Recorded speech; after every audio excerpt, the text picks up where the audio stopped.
Hello and welcome, dear friends. Today we are going to discuss an important topic, that is neo-Marxism.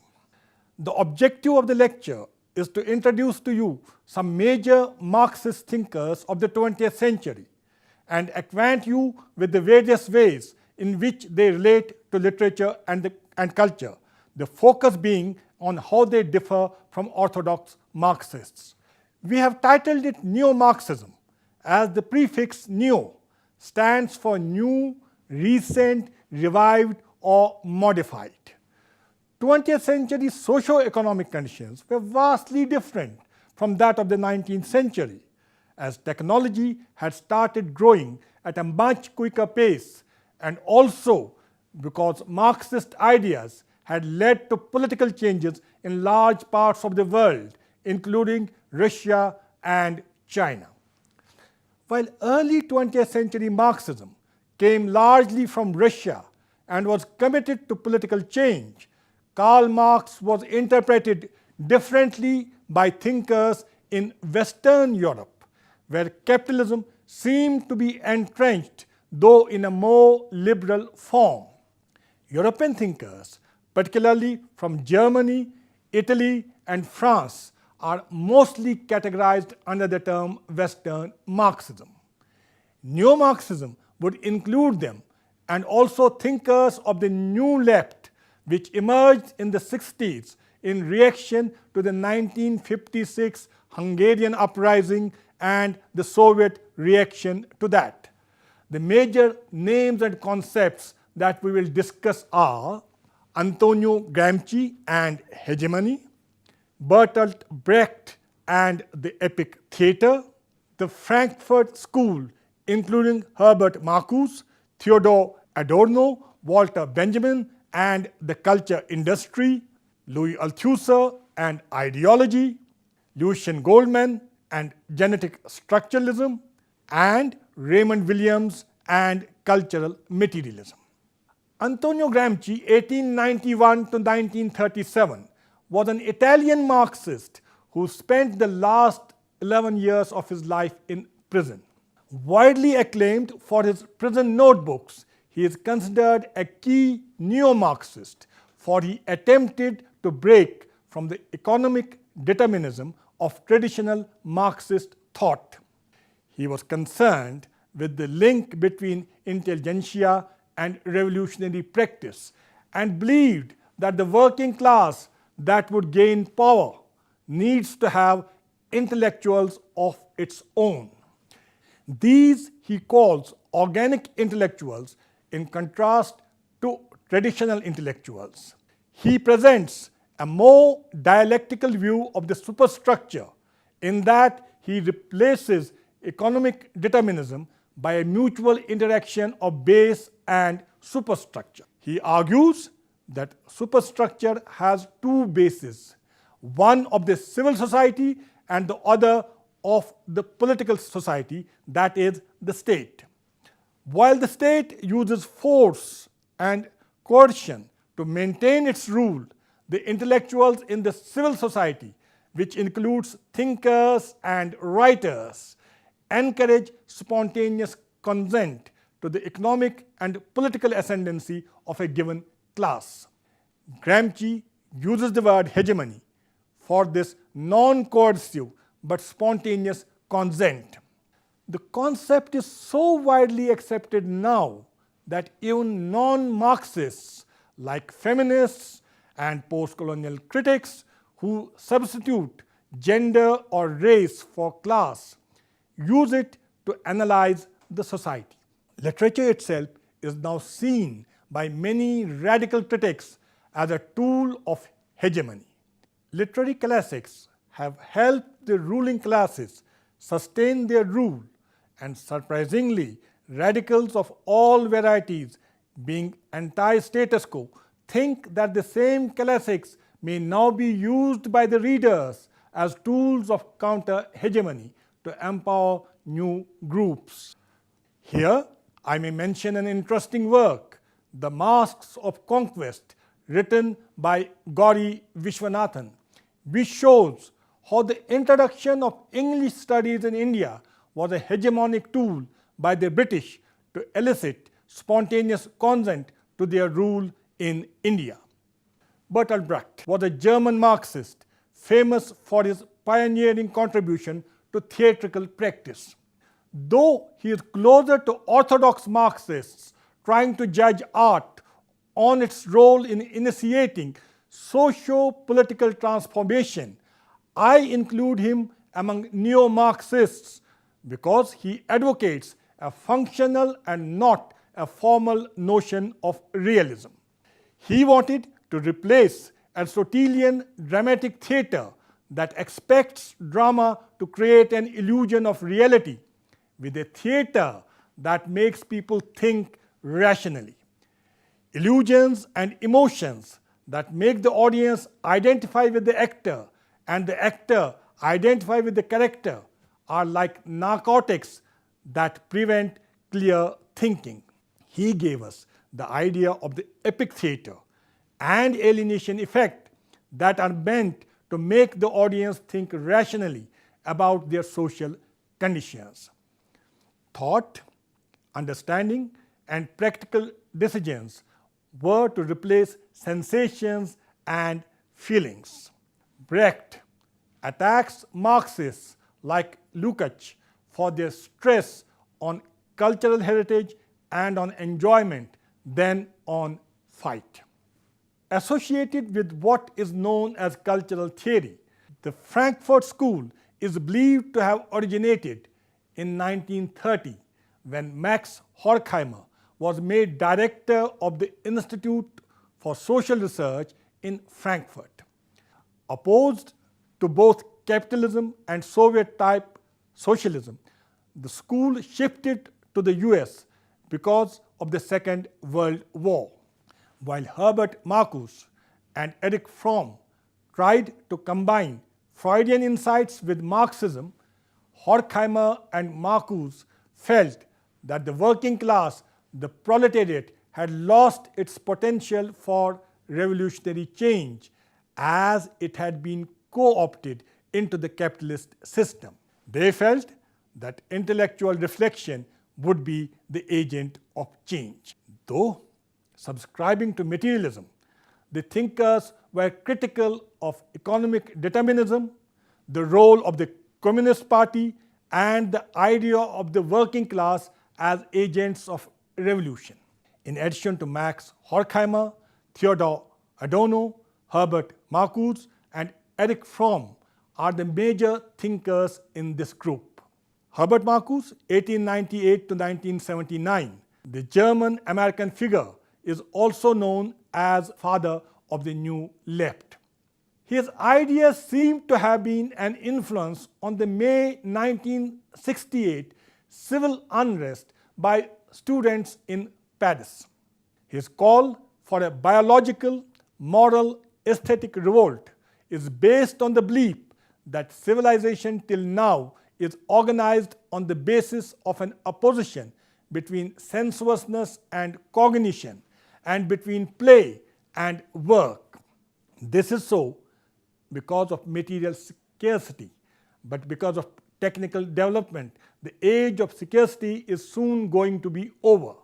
In the aesthetic experience, he looks for de-sublimation of reason and the self-sublimation of the senses. And this is what he thinks we should be looking for in the concrete world of future. Rejecting the Marxist theory of class struggle and the primacy of labor, he felt that the realization of man's erotic nature was his true liberation. The ideal society has to model itself on a work of art, as art transcends the ideological limitations of the classes by and for which it is produced, and presents an emphatic vision of man in freedom. Art generates a consciousness of change long before one can experience it in material reality. Utopia, fantasy, and rebellion are allowed only in art, and men are made to feel happy without being so. Among Marcuse's major works are Eros and Civilization, 1955, One-Dimensional Man, 1964, and The Aesthetic Dimension, Toward a Critique of Marxist Aesthetics in 1978. Theodor Adorno, 1903 to 1969, is a German Marxist and a major thinker on art and mass culture. Among his major works are The Dialectic of Enlightenment in 1944, which he co-authored with Max Horkheimer, and Negative Dialectics, 1965. The Dialectic of Enlightenment is an influential work in the area of cultural theory. The first systematic use of the term culture industry is found on it. The argument is that the Marxist critique of commodity production could and should be applied to the production of symbolic goods whose use value was aesthetic and ideological. Like other industries, culture industries also used alienated labor, pursued profits, and used technology to provide a competitive edge, and were primarily in the business of producing consumers. UNESCO defines cultural and creative industries as, quote, sectors of organized activity whose principal purpose is the production or reproduction, promotion, distribution, and or commercialization of goods, services, and activities of a cultural, artistic, or heritage-related nature, unquote. As can be seen, cultural goods and services, that is songs, novels, films, TV programs, are commercialized because of economic considerations rather than any concern for cultural development.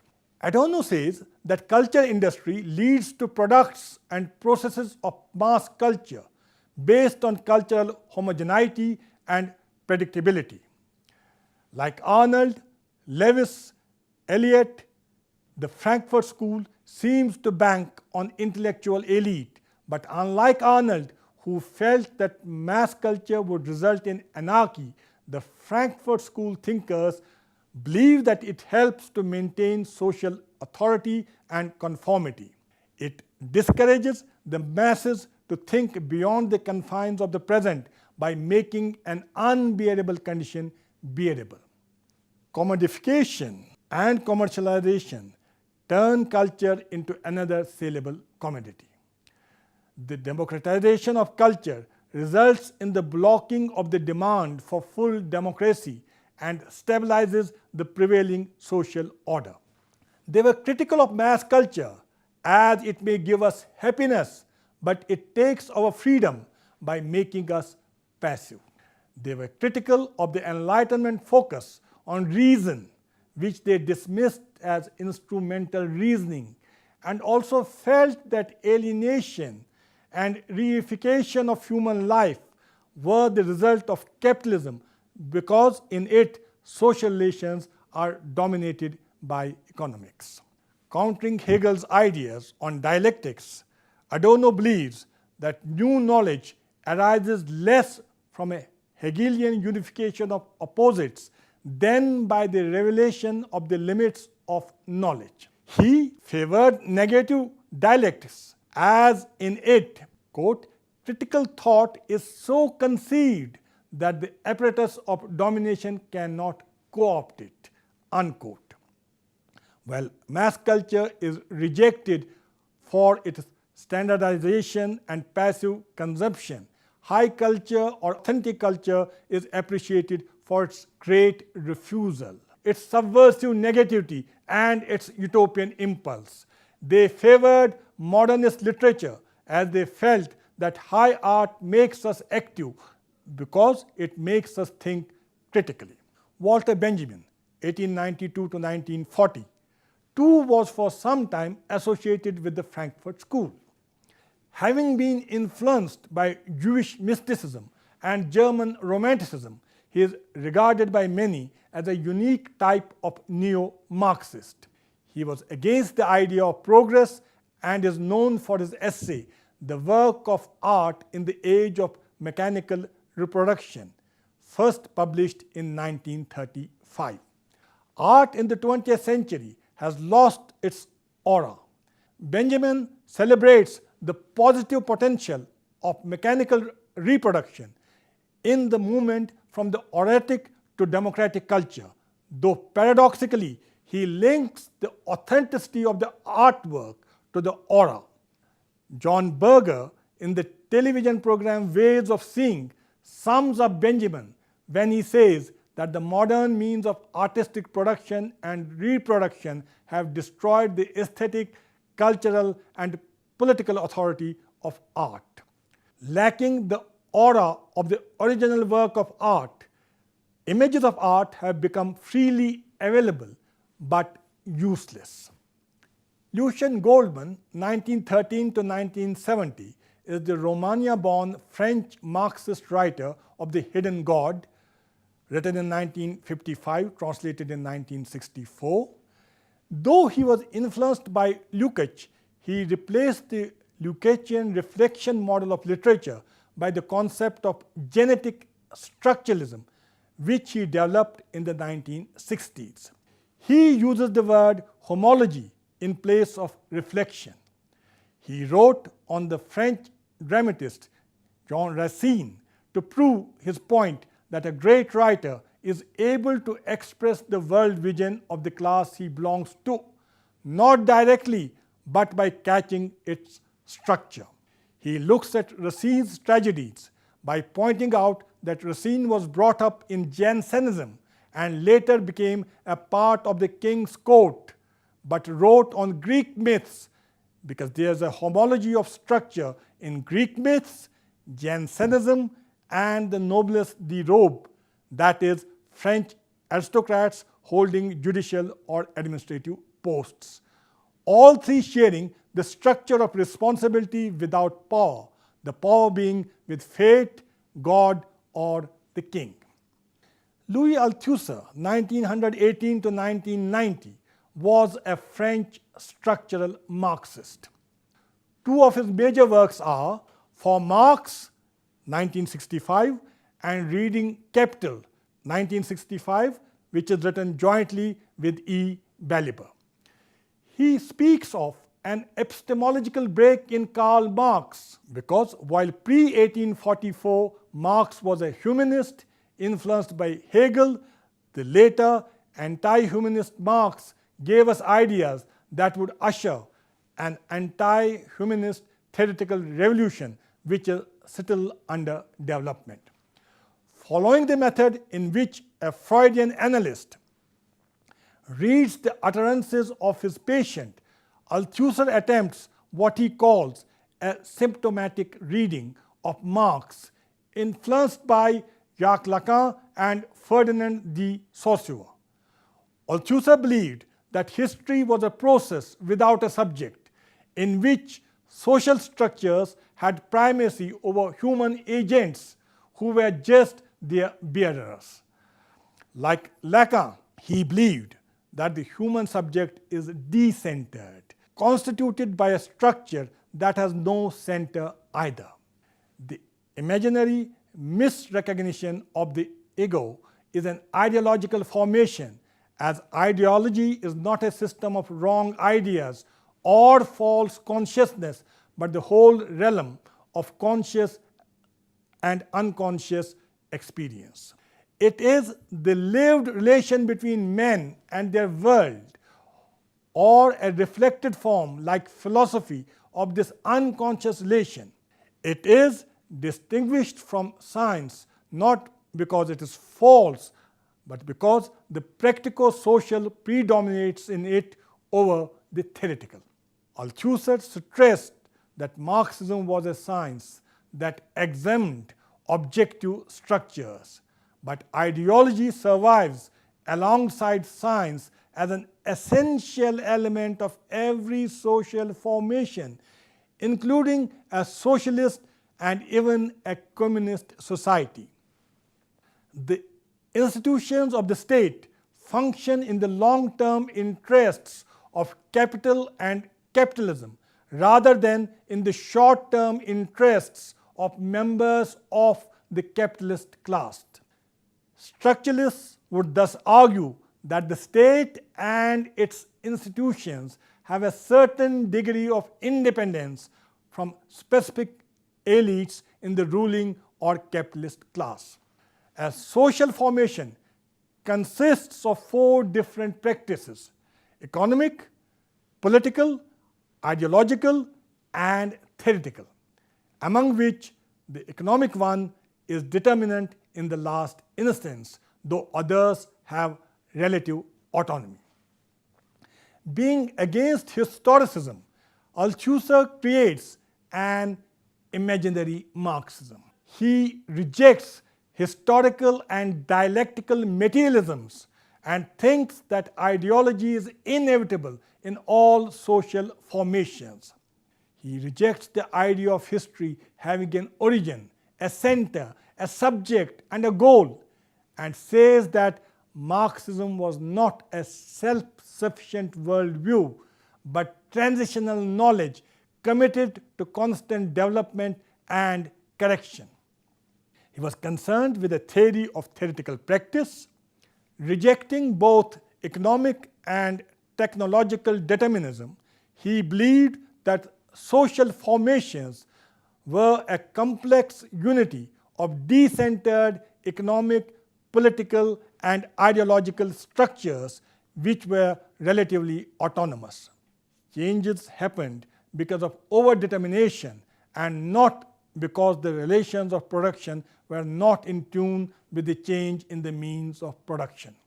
Althusser adds that the state interpellates us into subjecthood through ISAs, that is, ideological state apparatuses like schools, family, church, and RSAs, that is, repressive state apparatuses like police, prisons, etc.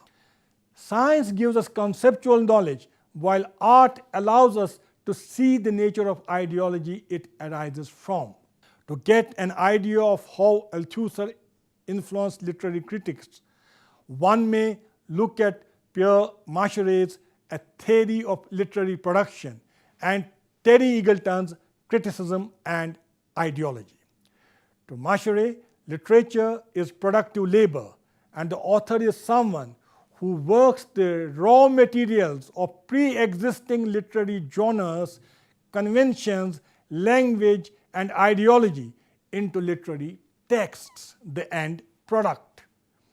As a text is structured by absences and presences, reading involves the superimposition of a coherent theoretical framework on the gaps and silences of a text. He argues that his approach can reveal the discontinuity, disparity, and multivocality of a literary text because every text is richly overdetermined. Raymond Williams is Wales-born British Marxist critic who is known for pioneering work in cultural materialism. In Britain, Williams's critique of orthodox Marxism can be seen in his seminal work, Culture and Society. However, when he wrote Marxism and Literature in 1975, he states that having discovered that there was more to Marxism than economic determinism, he tries to reinterpret Marx by stating that base and superstructure both were processes rather than static entities, and that the word determines itself was open to interpretation.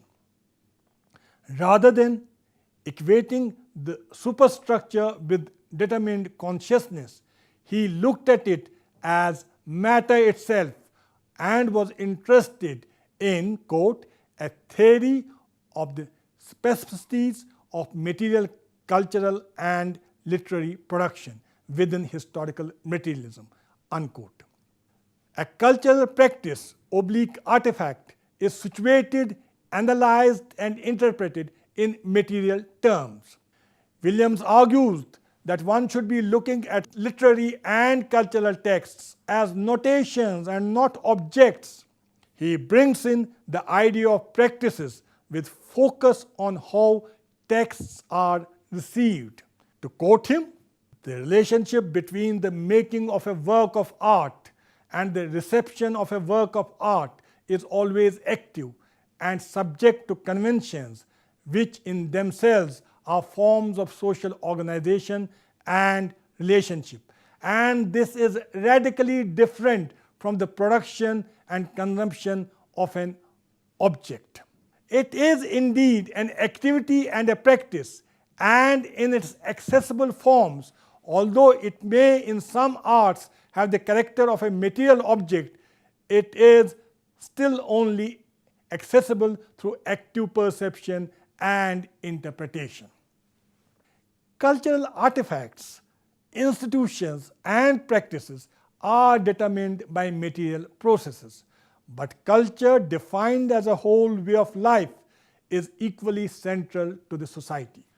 Questioning the orthodox notion of the base being primary and the superstructure secondary, Williams asks a very challenging question. Why should the pianist be seen as less productive than the piano maker? To avoid simplifying the complexity of lived experience, Williams is also known for his ideas on the dominant, residual, and emergent culture, questioning the Marxist method of epochal analysis through modes of production.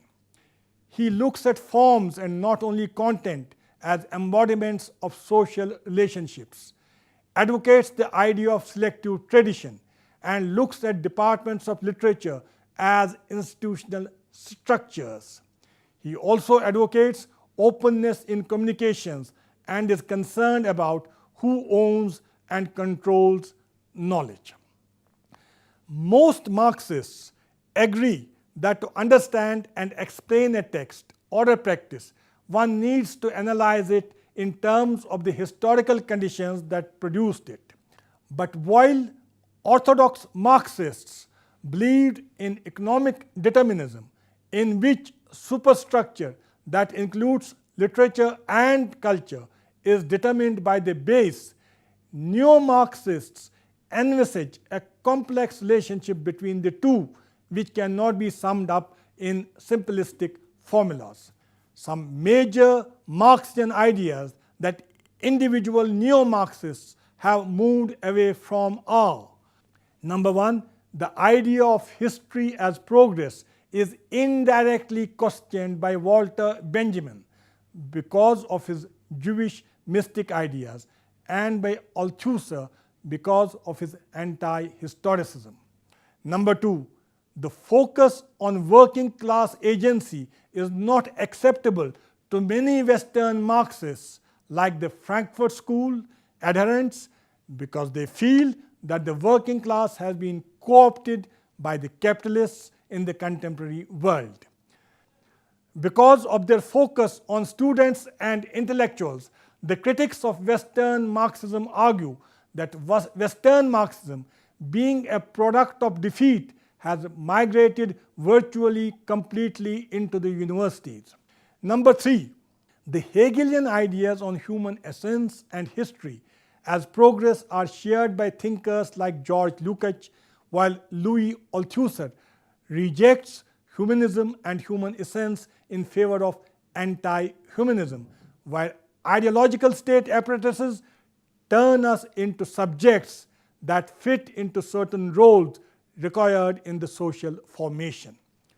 Number four, social and political commitment of writers and artists is what Marxists like Bertolt Brecht look for, while the Frankfurt School seems silent on them.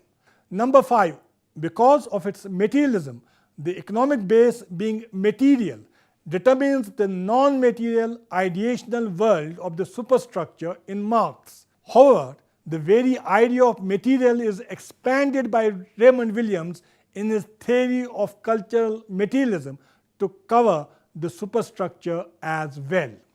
The base superstructure relationship becomes a mutually dialectic one. The superstructure ceases to be secondary. While Marx's economic and philosophical ideas underwent a major change in his lifetime, his ideas on literature and culture did not change much from early 1840s because he could not devote much time to them. Marxists, rather than trying to develop a Marxist theory of literature, pick on certain ideas or observations in Marx that suit them and come out with their own versions of what they think is Marxism. With this, we come to the end of today's lecture. Hope you have enjoyed it well. We shall meet again with a new topic. Till then, take care of your good self. Thank you for watching.